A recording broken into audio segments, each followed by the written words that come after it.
Channel does not promote any violent, harmful, or illegal activities. All content provided by this channel is meant for an educational purpose only. আসছে যে তারা কোনো কাজ করছে না, এই নিয়ে কি বলবো? কারা অভিযোগ করছে সেটা তো দেখতে হবে। কারা অভিযোগ করছে? লোকসভার সময় তো এটা প্রত্যেকের নামে অভিযোগ তারা করতো যে যে টাকা এমপিলারের এসেছিল আমাদের, আমরা 1 টাকাও শূন্য জিরো অ্যাকাউন্ট পড়ে আছে।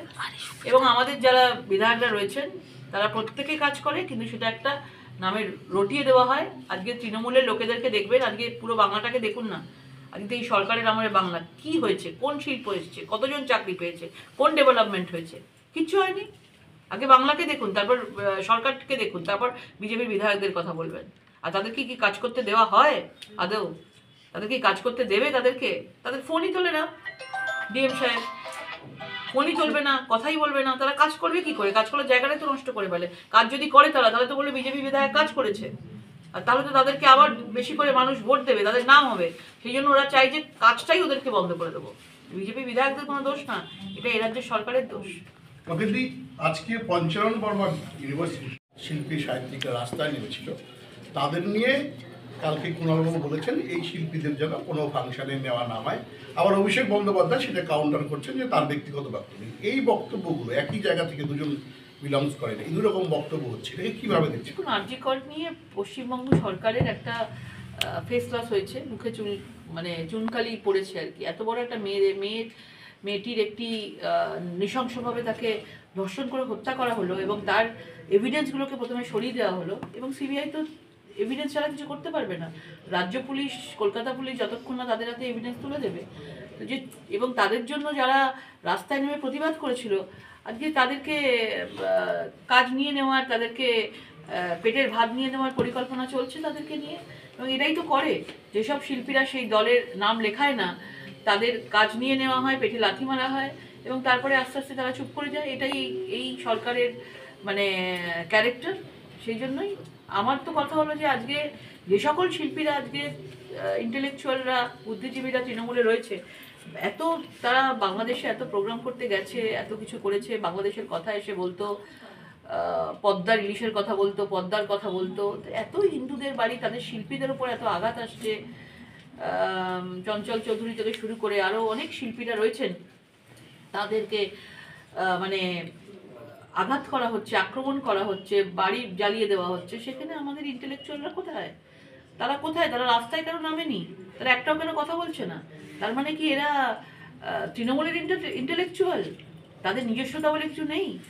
এরা তাদের দলেই নাম লিখিয়েছে, তারা পারিশ্রমিকের বিনিময়ে কি তারা রাস্তায় নামে? এটাই হচ্ছে প্রশ্ন। একাধিক গন্ডগোল, একাধিক ক্রাইম হচ্ছে, রিক্রুটমেন্ট স্ক্যামের খবর পড়েছে। এই ব্যক্তি 2004 সাল থেকে চাকরি করছে, তার সার্টিফিকেট হচ্ছে এসসি সার্টিফিকেট আসামে। সরকারি নিয়ম আইন অনুযায়ী আসামের এসসি এখানকার জেনারেল হিসেবে ট্রিট হওয়ার কথা। সে এতদিন ধরে চাকরি করছে, যখন ধরা পড়লো তখন তাকে বলা হলো বাংলার একটি এসসি সার্টিফিকেট দিচ্ছে, বাংলার এসসি সার্টিফিকেটের জন্য অ্যাপ্লাই করলেন, এখান থেকে কুচবিহার থেকে সার্টিফিকেটটা বেরোলো, সেটা দেওয়া হলো। এই যে গোটা একটা চক্র, যার দুর্নীতি নিয়ে, রিক্রুটমেন্ট নিয়ে, এটা নিয়ে কি বলবো? এই রিক্রুটমেন্ট স্ক্যাম তো বাংলায় দেখলেন তো, পার্থ চট্টোপাধ্যায় জেলে গেছে রিক্রুটমেন্ট স্ক্যামে। বিভিন্ন জায়গায় বড় বড় স্ক্যাম হয়ে রয়েছে, এডুকেশনের থেকে স্বাস্থ্য সব কিছুতে একটা বিরাট রিক্রুটমেন্ট স্ক্যাম রয়েছে। আর এখান থেকে এই সার্টিফিকেট, এসসি সার্টিফিকেট দিয়ে দিয়া, এগুলো একটা ভীষণ ফ্রড কাজ। সেটা তো বাংলা থেকে হয়। আজকে জাল ভোটার আইডি কার্ড দিয়ে দেওয়া হচ্ছে, একজনের নাগরিকত্ব দিয়ে দেওয়া হচ্ছে বাংলাদেশ থেকে এলে, রোহিঙ্গারা এলে, আর একজনকে এসসি সার্টিফিকেট দেওয়া কি এমন আছে? এদের কাছে কোনো ব্যাপারই না, পয়সার বিনিময়ে এরা সবকিছু করতে পারে। বাংলাদেশের থেকে এসে এখানে প্রধান হয়ে যাচ্ছে। হ্যাঁ, মালদাতে একজন বাংলাদেশের যিনি আছেন, তিনি এখানে প্রধান হয়ে যাচ্ছেন। ভেবে দেখুন কোন জায়গায় চলে যাচ্ছে। তারা প্রধান হয় কি করে? তার কি নাগরিকত্ব দেখা হয়নি? তৃণমূল কি দেখেনি? নাকি তাদেরকে আস্তে আস্তে করে এখানে বাসস্থান মানিয়ে তাদেরকে পাওয়ার দেওয়া হচ্ছে যে আমাদের এই পশ্চিমবাংলা যে ল্যান্ডটা রয়েছে, যেই আমাদের বাঙালিদের ল্যান্ডটা রয়েছে, সেই ল্যান্ডটাকে তারা গ্রাস করে নিক? সেই জন্য কি একটু একটু করে তারই কাজ শুরু করে দিয়েছে তৃণমূল। আজকে এই বাংলাদেশকে দেখে, বাংলাদেশের যা অবস্থা, আমাদের তো সামনেই কুচবিহারের এই বর্ডার, বাংলাদেশের বর্ডার, বাংলাদেশে যা চলছে তো ভয়াবহ চলছে। এইরকম যদি হয় যে বাংলাদেশের লোককে এখানে প্রধান মানিয়ে দেয় বা এই ধরনের কিছু চলে, তাহলে আমাদের বাংলাদেশ হতে কতদিন বাকি? প্রতিদিন আমরা দেখতে পাই না কোনো না কোনো বাংলায় এই ধরনের বাংলাদেশের ধাঁচে হচ্ছে। কোনোদিন মহিলাদের উপর অত্যাচার হচ্ছে, কোনোদিন মন্দির ভাঙচুর হচ্ছে, কোনোদিন লুটপাট হচ্ছে, কোনোদিন আগুন জ্বালিয়ে দেওয়া হচ্ছে। এগুলো কি? এগুলো তো ওখান থেকেই আসছে। আজকে মমতা বন্দ্যোপাধ্যায় যদি শক্ত হাতে এগুলোকে দমন করতেন তাহলে হতো, কিন্তু তো চাইছেন না। ওনার 26-এ ভোট, 30% ভোট দিয়ে ওনার শুরু হয় ভোট খাতা খোলা। 30% ভোটের খাতা খোলা দিয়ে ওনার শুরু হয় ভোট। সুতরাং উনি কাউকে কিছু বলতে পারছেন না। তুষ্টিকরণের রাজনীতি আছে, হিন্দুরা মরে মরুক, কিন্তু আমার ভোটটা ঠিক হওয়া চাই। আচ্ছা, তো বলেছেন যে যারা দিল্লি পুলিশ আছে তাদেরকে বিরিয়ানি খাইয়ে যাচ্ছে। আমাদের কোচবিহারের এসপি এবং ডিএম স্যারকে তুলনা করেছেন, মূলত ধরাই যায় ধমক দিয়েছেন এক প্রকার, এবং তিনি কিন্তু এটা বলছেন যে বিএসএফই জঙ্গি বা বাংলাদেশ থেকে আসছে যারা তাদেরকে হেল্প করছে বা সাহায্য করছে কোনোভাবে। দেখুন, বিএসএফ যদি কাউকে ধরে সেটা পুলিশের হাতে তুলে দেওয়া হয়, এটাই নিয়ম। রাজ্য কেন্দ্র সরকার একটা স্ট্রাকচারে চলে এবং ফেডারেল স্ট্রাকচারে চলে, এটাই নিয়ম। কিন্তু সেখানে তো পুলিশ ছাড়া হতেই পারে না। বিএসএফ কী করবে? উনি বরাবরই সব কিছু জিনিস বিএসএফের ঘাড়ে দেয়। আর আসাম থেকে পুলিশ আসছে, দিল্লি থেকে পুলিশ আসছে, আসতেই হবে। এখানকার পুলিশ যদি তাদেরকে আশকারা দেয়, এখান থেকে এই চিকেন নেক দিয়ে ঢুকে তারা পুরো ভারতবর্ষের মধ্যে বিরাজ করবে, তারা পুরো ভারতবর্ষে ছড়িয়ে যাচ্ছে। তো এই জায়গাটা যদি পশ্চিমবঙ্গ পুলিশ না ধরে তাদেরকে, তাহলে তো বাইরে থেকে আসাম থেকে পুলিশ বা দিল্লি থেকে পুলিশ আসতেই হবে, তাদের ধরবে।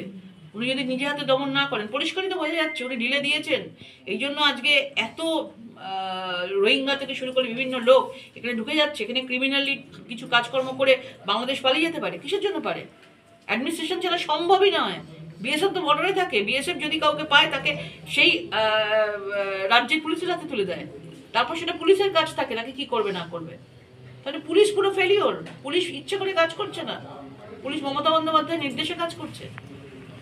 ঠিক আছে, চলো। একজন তৃণমূলী নেতা খুন হয়েছে, রাজ্য সরকার পুলিশ। খুবই দুঃখের। মানে দেখুন, রাজনৈতিক মতভেদ থাকতে পারে, কিন্তু সেটা খুনোখুনি কেন? খুনোখুনি যে কোনো রাজনৈতিক দলের মধ্যেই খুনোখুনি, এটা আমরা আশা করি না। এবং বাংলাটা এই জায়গায় পৌঁছে গেছে। আমরা আগে বিহারের কথা বলতাম, আমরা আগে অন্যান্য জায়গার কথা বলতাম, আজকে সবাই ছেড়ে দিয়ে বাংলার কথা বলে। বাংলা হচ্ছে ভয়াবহ বাংলা। বাংলাতে কেউ সেফ নয়। দিনে দুপুরে গুলি চালিয়ে দেওয়া হচ্ছে। সে তৃণমূলের নেতাও যাই হোক, সে তো বাংলারই। মানে আজকে যে কোনো লোকের উপরে যে কোনোভাবে গুলি চলতে পারে, কেউ সুরক্ষিত নয়। আর পুলিশ তো তার মানে পুরো তৃণমূলের হয়ে কাজ করে।